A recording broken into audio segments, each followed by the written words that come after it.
우리는 보통 시편의 장르, 즉 시편의 종류를 6가지 정도로 구분하고 있습니다. 우리는 지난 월요일부터 계속해서 시편의 말씀을 읽고 있습니다. 그 6가지 종류의 시편의 종류는 탄식시와 감사시와 찬양시와 신뢰시와 제왕시, 그리고 지혜의 시입니다. 그 가운데 오늘 우리가 읽은 이 시편의 제2권이 시작되는 첫 번째 장인 42편은 대표적인 탄식시 가운데 하나입니다.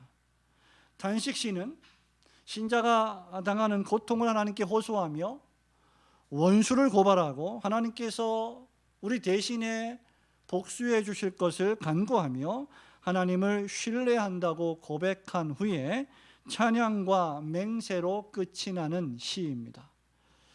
우리가 읽은 이 시편 42편은 38편부터 44편에 이르는 긴 일련의 탄식 시편들 가운데 하나입니다. 지금 시인은 낙심하고 불안해하고 있습니다. 여기 낙심이라고 하는 말은 마음이 가라앉아 있는 상태고, 가라앉아 있는 상태 정도가 아니라 아래로 떨어져서 정신을 못 차리는 상태를 가리킵니다.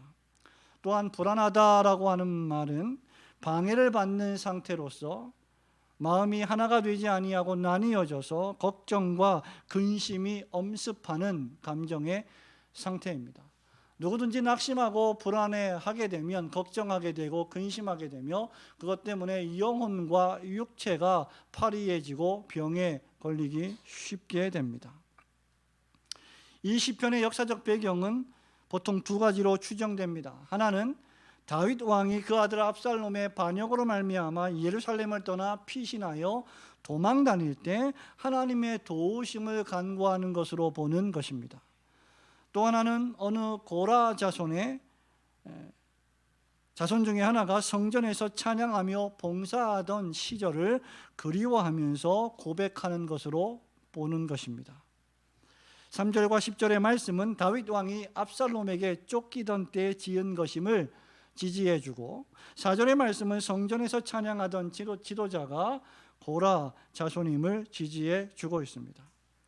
그 결과 이 다윗과 찬양의 지도자는 5절과 11절 2차례에 걸쳐서 자신의 영혼을 향하여 독백하듯이 또는 책망하듯이 설교하고 있습니다. 우리도 종종 탄식하는 가운데 여러분 자신도 여러분 영혼에게 책망하고 있지 않습니까? 여러분 자신에게 설교하는 경험을 종종 하고 있지 않습니까? 내가 어찌하여 낙심하며 어찌하여 내 속에서 불안해하는가, 이렇게 책망하고 있습니다. 그리고 나서 너는 하나님께 소망을 두라. 나는 그가 나타나 도우심으로 말미암아 내 하나님을 영원히 찬송하리로다라고 결단하며 노래하고 있습니다. 마치 자신의 영혼이 둘인 것처럼, 한 영혼이 다른 영혼에게 말하고 있는 것처럼 자기 자신의 영혼에게 말하고 있는 것이죠. 고난과 고통으로 말미암아 탄식의 시간에 하나님을 바라고 그분을 여전히 찬송할 것을 시인은 권면하고 있습니다.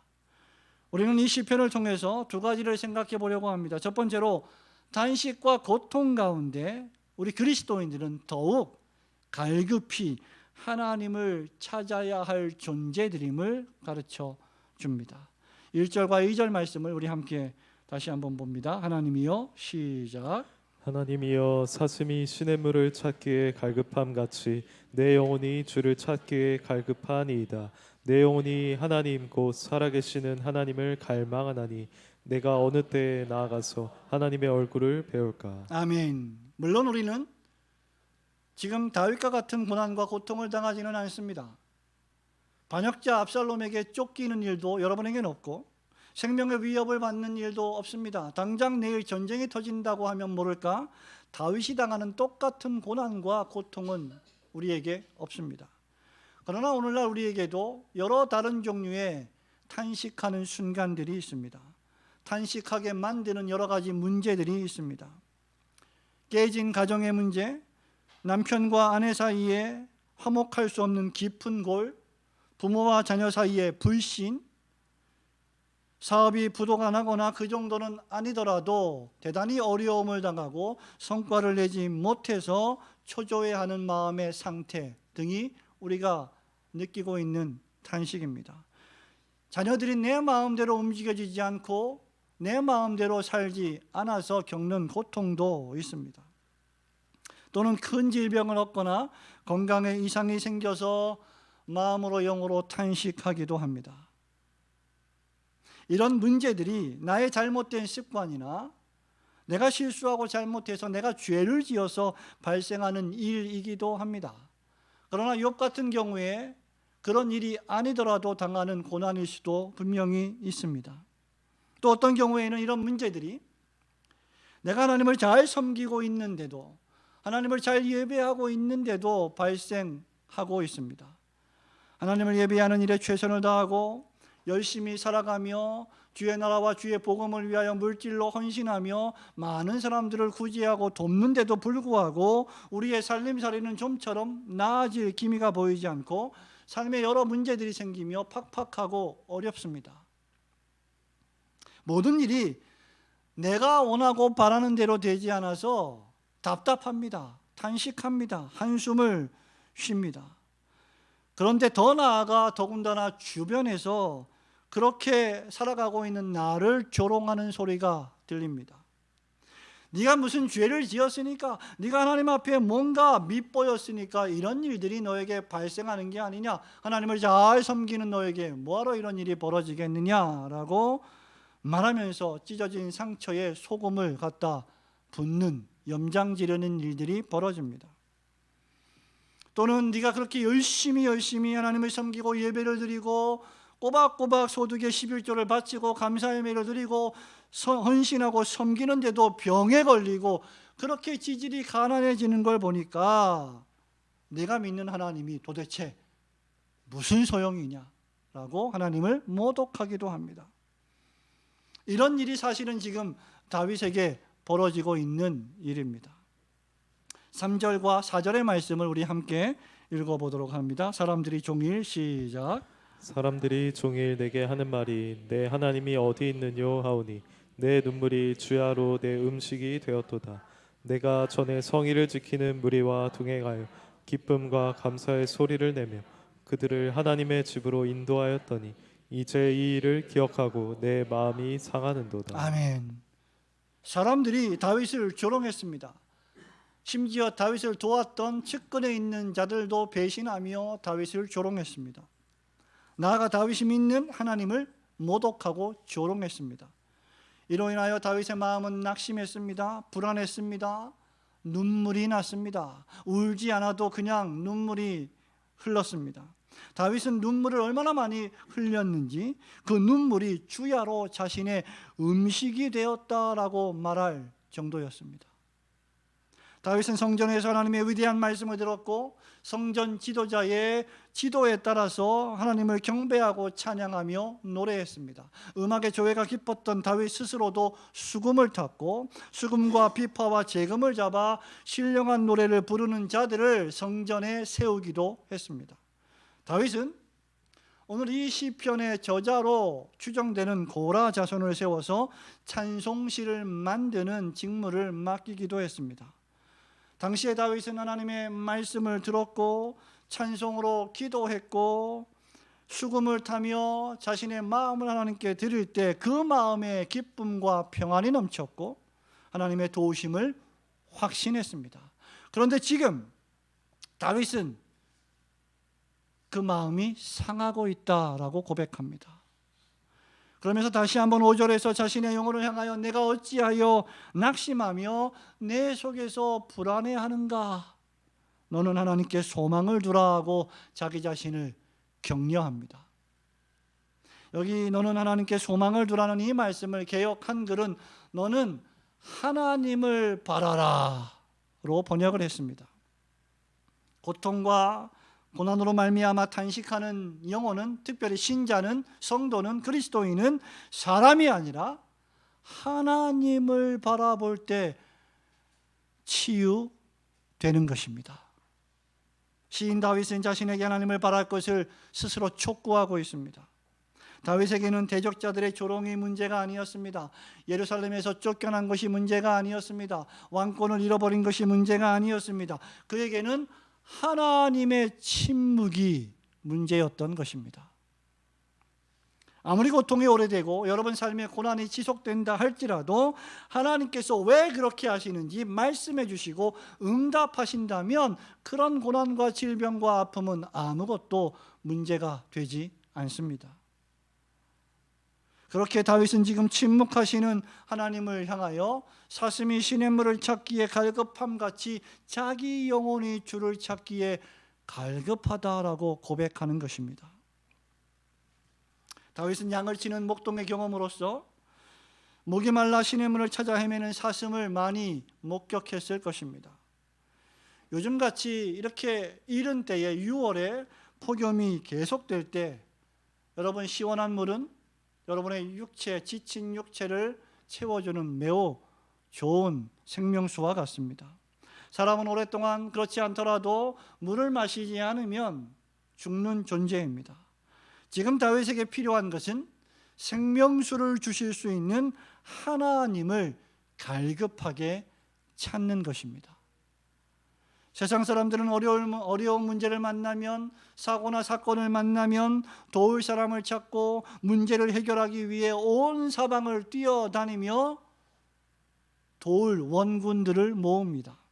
그러나 믿는 사람들은, 신자들은, 그리스도인들은 근심되고 걱정되는 일을 만났을 때 즉시 무릎을 꿇고 하나님을 찾습니다. 그것이 신자와 비신자가 다른 점이고 달라야 하고 마땅히 달라야 할 점입니다. 사슴이 시냇물을 찾기에 갈급함같이 그 정도로 다윗은 지금 하나님을 찾기에 갈급합니다. 몸이 물을 찾는 것은 너무나도 자연스러운 일이 아닙니까? 마찬가지로 신자가 하나님을 갈급하게 찾는 것은 너무나도 자연스러운 일입니다. 이것이 자연스러워지지 않는다면 그 신자의 영혼은 분명히 큰 문제가 있는 영혼일 것입니다. 다윗은 2절에서 자신이 하나님 곧 살아계시는 하나님을 갈망한다고 했습니다. 다윗이 알고 있던 하나님, 다윗이 믿고 있던 하나님, 다윗이 경험했던 하나님은 죽은 신이 아니라 살아계신 하나님이십니다. 하나님은 전능자이셨습니다. 만물의 창조주이시자 통치자요 심판자이십니다. 그 지으신 모든 만물을, 역사와 우주와 개인을 그 마음의 뜻대로 다스리시는 하나님이십니다. 신자는 그러므로 세상으로 나가봐야, 세상 사람들에게 도움을 요청해봐야 만족할 수 없는 존재인 것입니다. 신자는 하나님을 바라보아야 위로를 얻을 수 있습니다. 다시 하나님을 만나고 하나님의 얼굴을 배웠고 하나님의 말씀을 듣고 하나님을 찬양하고 하나님께 기도할 때 신자의 영혼은 소생됩니다. 가장 고통스러운 탄식의 순간이야말로 바로 그때가 가장 하나님을 찾기에 갈급할 때입니다. 성도는 하나님의 말씀을 들을 때 힘이 나고 하나님을 찬송할 때 다시 힘을 얻고 하나님께 기도할 때 은혜와 평안을 누리게 되고 기쁨과 즐거움을 회복할 수 있습니다. 우리가 가장 힘든 순간이 도리어 가장 하나님을 친밀히 만날 수 있는 시간인 것입니다. 이런 의미에서 고난은 제가 늘 말씀드리지만 여러분들의 삶에 가장된 축복인 것이죠. 우리는 고난을 통하여 비로소 무릎을 꿇고 사슴이 시냇물을 찾기에 갈급함같이 우리의 영혼이 하나님을 찾기에 갈급해지는 것입니다. 이런 일이 없으면 우리는 도무지 하나님을 찾지 않을 존재들이기 때문입니다. 아무리 좋은 것도 여러분 시간이 지나면 변하기 마련입니다. 여러분 곁에 아무리 좋은 사람도 시간이 흐르면 흔들리기 마련입니다. 그들은 하나님이 아니요 사람이기 때문입니다. 그들은 완전하지 않고 그들은 죄인들이기 때문입니다. 그러므로 여러분들이 신자로서 사람을 보며 세상을 볼 때는 진정한 위로와 만족을 얻을 수 없는 것입니다. 그러나 우리는 복음성가의 가사대로 나의 하나님 한 분만으로 진정 만족할 수 있습니다. 그분이 우리의 창조주시요, 그분이 우리의 영원한 만족이 되시기 때문입니다. 그분은 살아계신 하나님, 전능하신 하나님이시기 때문입니다. 하나님은 다윗처럼 이렇게 탄식하며 한숨을 쉬며 고통 가운데 신음 가운데 기도하는 자기 자녀를 절대로 모른 척하지 않으실 것입니다. 여러분 한번 생각해 보십시오. 여러분이 키운 자녀들이 어린 아이들이든지 중고등부 아이들이든지 청년 대학생들이든지 다 커서 출가하여 아이를 낳고 살고 있는 자녀들이든지 간에 만약에 여러분이 그 아이들과 함께 살고 있는데 갑자기 밤에 여러분 자녀의 방에서 신음소리를 내며 고통 가운데 그 자녀가 눈물을 흘리며 기도하고 있다고 하면 여러분이 부모로서 그 자녀의 아픔을 듣고 해결하려 하지 않겠습니까? 하나님은 바로 우리에게 그런 분이십니다. 반드시 구원하시고 반드시 지키시고 보호해 주실 것입니다. 악한 자라도 자식에게는 좋은 것으로 줄 알거든 하물며 하늘에 계신 너의 아버지 하나님일까 보냐. 우리 예수님께서 제자들에게 하신 말씀입니다. 그러므로 사슴이 시냇물을 찾기에 갈급함같이 여러분의 영혼도 주 여호와 하나님을 찾기에 항상 갈급한 심령들이 되시기를 주님의 이름으로 축원합니다. 두 번째로 하나님께서 베푸신 인자와 사랑을 기억하며 하나님께 소망을 둘 것을 교훈하고 있습니다. 가장 고난의 순간에, 가장 탄식의 순간에 하나님께서 과거에 우리에게 베풀어 주셨던 사랑과 인자하심을 기억한다면 하나님을 소망하지 않을 수 없을 것입니다. 우리 8절부터 11절 말씀을 한 번 더 봅니다. 낮에는 여호와께서 시작. 낮에는 여호와께서 그의 인자하심을 베푸시고 밤에는 그의 찬송이 내게 있어 생명의 하나님께 기도하리로다. 내 반석이신 하나님께 말하기를 어찌하여 나를 잊으셨나이까? 내가 어찌하여 원수의 압제로 말미암아 슬프게 다니나이까 하리로다. 내 뼈를 찌르는 칼같이 내 대적이 나를 비방하여 늘 내게 말하기를 내 하나님이 어디 있느냐 하도다. 내 영혼아, 내가 어찌하여 낙심하며 어찌하여 내 속에서 불안해하는가? 너는 하나님께 소망을 두라. 나는 그가 나타나 도우심으로 말미암아 내 하나님을 여전히 찬송하리로다. 아멘. 여러분 창세기 47장 9절에 보면 요셉을 만나러 간 야곱이, 애굽으로 간 야곱이 바로왕 앞에서 이렇게 고백을 합니다. 내 나그네 길의 세월이 130년이니이다. 내가 험악한 세월을 보내었나이다. 여러분, 험악한 세월이란 무엇입니까? 우리 인생에 지치고 고달프고 괴롭고 고되고 위험하고 고통스러운 삶의 순간들을 가리킵니다. 우리의 삶이 즐겁고 행복하고 기쁘고 평안할 때도 있었지만 과거 지나온 우리의 삶을 보면 우리의 죄 때문이든지 사단마귀의 유혹 때문이든지 이 세상의 불완전함 때문이든지 우리의 삶은 위험하고 고통스럽고 괴롭고 고된, 한마디로 험악한 세월들이었습니다. 하나님의 은혜가 아니면 그 험악한 세월에서 우리는 죽었을지도 모릅니다. 마찬가지로 다윗 역시 험한 세월을 보냈습니다. 6절에 보면 다윗은 자신의 영혼이 여전히 낙심이 되는데 자신이 요단 땅과 헤르몬산과 미살산에서 주를 기억한다고 했습니다. 이 모든 세 장소는 예루살렘에서 쫓겨나 피난당할 때, 피신할 때 다윗이 거처 했던 곳들입니다. 요단 땅은 거친 광야로 뒤덮여 있습니다. 헤르몬은 매우 추운 지역입니다. 미살산은 오직 성경에서 이곳에만 등장하는 단어인데 헬몬산 인근의 한 봉우리로 추정되기도 하고 이스라엘 최북단의 작은 산을 지칭하기도 합니다. 여기 미살산의 원어는 비천하게 되다, 낮아지다는 뜻을 지닙니다. 다윗은 지금 여기 요단 땅과 거친 광야 속에서 추운 헤르몬 산에서 낮은 미사엘 산에서 자신의 비천함을 생각하며 주를 기억합니다 라고 고백한 것입니다. 자신의 낮아짐과 비천하게 된 모습을 보면서 다윗은 주님의 낮아지심과 주님의 비천하게 되심을 미리 경험하고 있습니다.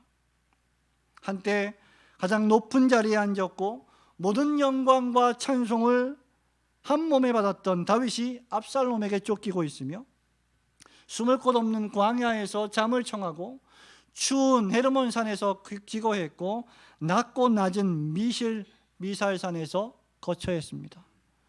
여기서 다윗은 성령의 역사하심을 통하여 주님의 낮아지심을, 주님의 비하를 체험했던 것입니다. 성도 여러분, 우리 역시 마찬가지가 아닙니까? 여러분들이 당하는 인생의 모든 일들이 아무리 고통스럽고 아무리 힘들고 아무리 고되고 위험하다 할지라도 창조주이신 하나님의 아들께서 하늘의 영광을 버리고 이 땅에 오셔서 가장 낮고 비천한 사람의 몸을 입고 당하신 고난과 십자가, 고난과 죽으심에 과연 비할 바이겠습니까? 다윗은 폭포와 파도 물결에 휩싸였다고 했습니다. 그 물결이 다윗을 휩싸서 마치 바다에 빠진 요나처럼 다윗 역시 죽음의 순간들을 많이 통과했다고 고백합니다. 그러나 거기서 다윗은 여호와 하나님이 베푸신 인자하심과 사랑하심을 기억했습니다. 비록 원수의 압제로 인해 슬프게 다니며 대적의 비방이 다윗의 마음을 칼로 찔러 도려내는 것처럼 아프지만 결국은 하나님이 구원하시고 지키시고 보호하시기 때문에 그 하나님께 기도하며 하나님을 찬송하고 있습니다. 폭포도 바다도 파도도 물결도 다 하나님께서 창조하셨고 주님께서 다스리십니다. 솔로몬 왕은 잠언 16장 4절에서 이렇게 말합니다. 여호와께서 온갖 것을 그 쓰임에 합당하게 지으셨나니 악인들도 악한 날에 적당하게 하셨느니라.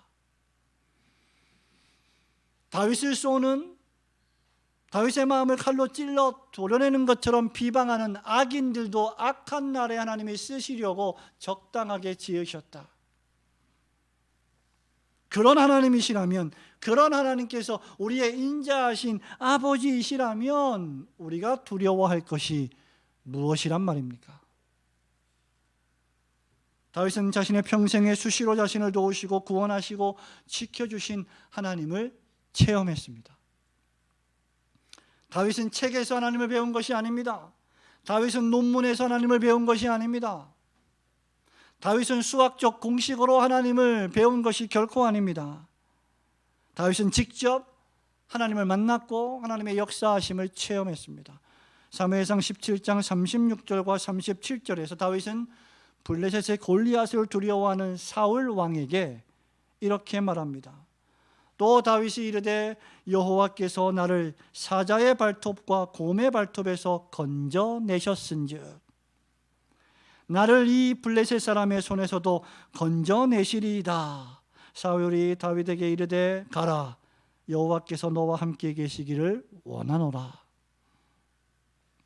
다윗은 평생 인자하신 하나님의 구원하심과 사랑을 잘 알았던 사람입니다.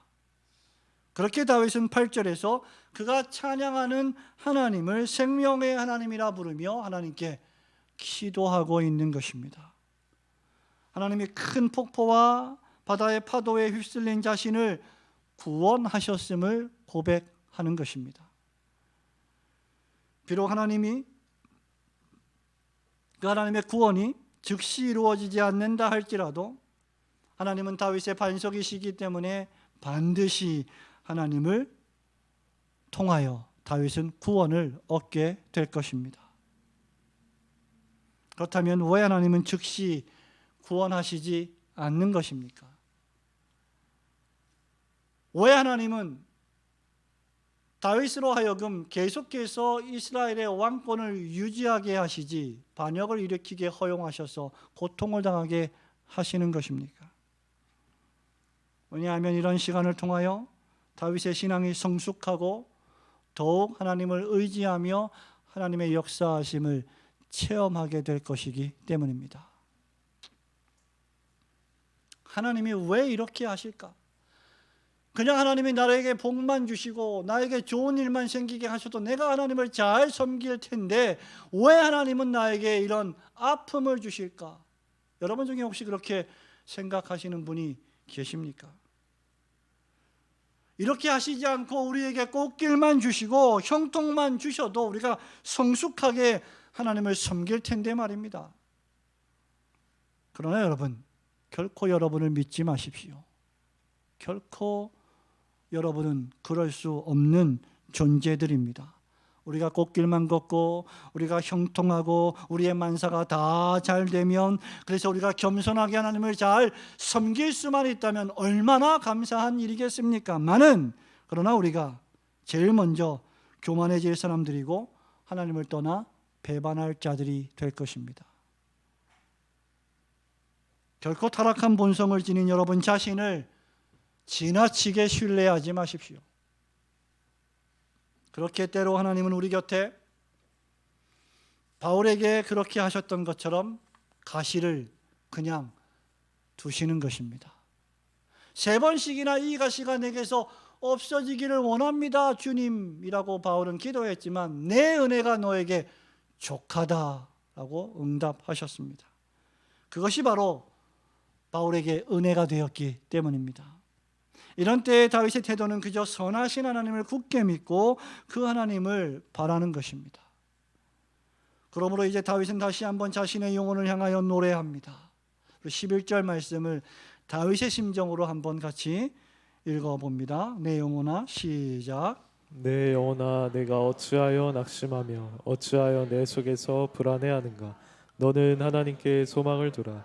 나는 그가 나타나 도우심으로 말미암아 내 하나님을 여전히 찬송하리로다. 아멘.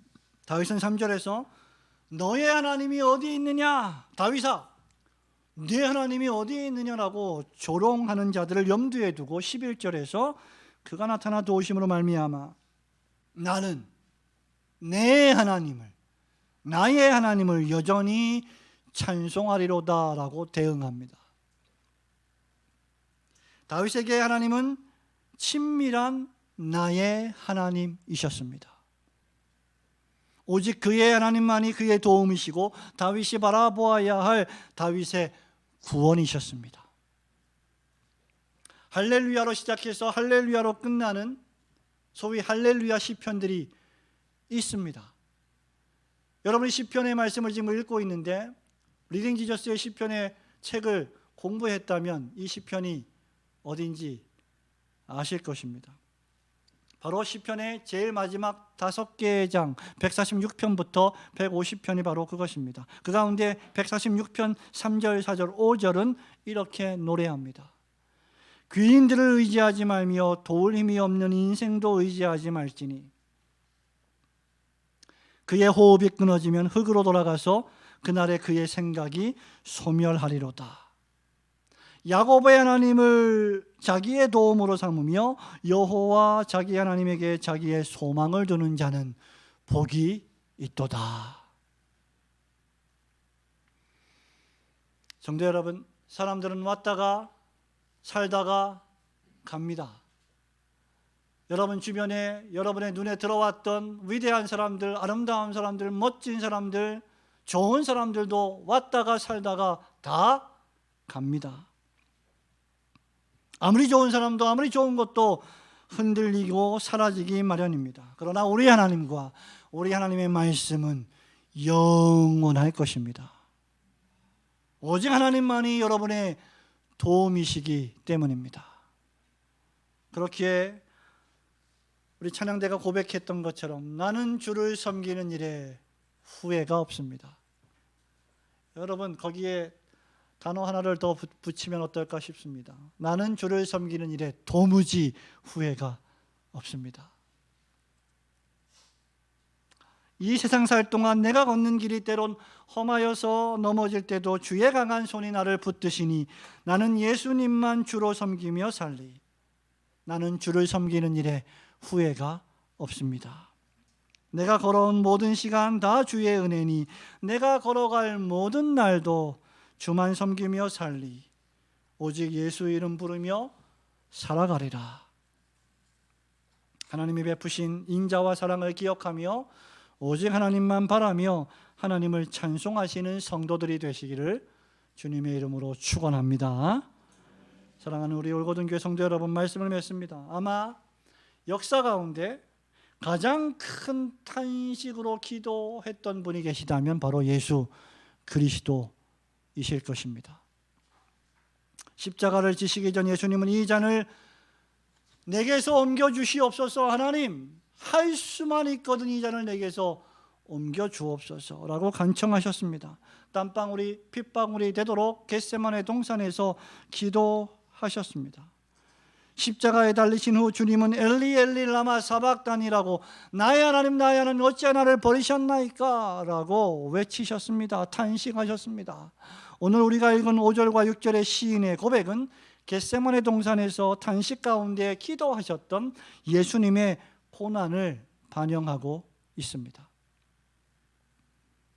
하나님 아버지는 얼마 동안 당신의 얼굴을 사랑하시는 아들로부터 돌리셨습니다. 성부와 성자와 성령 하나님의 완벽한 연합에서 흘러나오는 사랑과 교제로부터 단절된 그리스도의 마음이 어떠했겠습니까? 여러분이 가장 사랑하고 아끼는 사람으로부터 버림을 당하고 배신을 당하고 그 얼굴을 더 이상 볼 수 없다면 여러분 마음은 어떠하겠습니까? 그럼에도 주님은 그 시간을 견디셨습니다. 바로 우리를 위해서 말입니다. 이는 내 사랑하는 아들이요 나의 기뻐하는 자란 말씀하셨던, 너는 저의 말을 들으라고 말씀하셨던 하나님 아버지도 잠시 동안 그 얼굴을 사랑하는 주님으로부터 돌리시는 것이 얼마나 아프셨겠습니까? 그럼에도 하나님 아버지께서도 그 시간을 견디셨습니다. 바로 우리를 위해서 말입니다. 하나님 아버지와 예수 그리스도의 탄식은 우리를 위한 것이었습니다. 성령님께서도 말할 수 없는 탄식으로 여러분을 위하여 기도하시는 위로자시요 보혜사 하나님이십니다. 오늘 헌금하신 우리 성도 가운데 한 분이 감사 기도의 제목에 저희가 하나님을 생각하지 않을 때조차도 저희를 기억해 주옵소서, 지켜주옵소서. 우리를 위하여 말할 수 없는 탄식으로 우리가 기도하지 못할 때조차, 우리가 하나님을 의지하지 못할 때조차 우리를 붙드시고 기도하시는 분이 하나님이십니다. 그러므로 하나님은 여러분의 탄식을 모르시는 분이 아니십니다. 목사는 여러분의 탄식을 다 모를 수도 있습니다. 여러분 옆에 있는 성도도 여러분의 아픔을 다 모를 수도 있습니다. 아니 같이 사는 남편과 아내도 각자의 아픔을 다 모를 수 있습니다. 그러나 우리 주님은 여러분의 탄식과 한숨과 아픔을 결코 모르시는 분이 아니십니다. 우리가 탄식하며 기도할 때 그래서 하나님은 그 기도를 들으시고 응답하실 것입니다. 히브리서 설교자는 히브리서 2장 17절 18절에서 이렇게 말합니다. 그러므로 그가 범사의 형제들과 같이 되심이 마땅하도다. 이는 하나님의 일에 자비하고 신실한 대제사장이 되어 백성의 죄를 속량하려 하심이라. 그가 시험을 받아 고난을 당하셨은즉 시험 받는 자들을 능히 도우실 수 있으리라.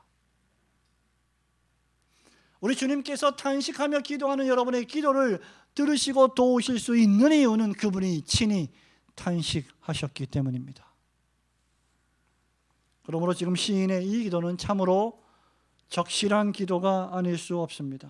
시인은 5절과 11절에서 두 차례에 걸쳐 낙심과 불안을 물리치고 일어나 도우시는 하나님께 소망을 두라고 격려합니다. 고난과 고통 가운데 요동치는 마음을 단단히 붙잡아 자신에게 이것을 기억하라고 외치는 것입니다. 세상을 이처럼 사랑하사 독생자를 주신 하나님께 소망을 두라. 너의 죄를 씻어주시기 위하여 보배로운 보혈을 흘려주신 예수 그리스도를 굳게 믿으라. 사슴이 시냇물을 찾기에 갈급함같이 그렇게 주를 찾기에 갈급하라. 성도 여러분, 여러분은 정말 목말라 죽을 것처럼 여러분의 영혼이 여호와 하나님을 찾기에 갈급하십니까? 아니면 하나님은 대충 우리가 잘 나갈 때는 잊어버렸다가 힘들고 어려울 때만 한 번씩 찾는 그런 우상신들과 다를 바가 없으십니까? 여러분은 의에 줄이고 목말라함이 있습니까? 먼저 그의 나라와 그의 의를 구하는 열망이 여러분에게 있습니까? 주님의 인자하심과 자비하심을 경험하고자 하는 뜨거운 탄식과 갈망이 여러분에게 있습니까? 여러분이 과거에 어떤 아픔이 있든 또 지금 현재 무슨 탄식과 걱정 가운데 있든 또 앞으로 무슨 일을 겪든 우리를 영원토록 구원하시고 지키시고 보호하시는 전능하신 여호와 하나님을 항상 바라시는 성도들이 되시기를 주님의 이름으로 축원합니다. 아멘.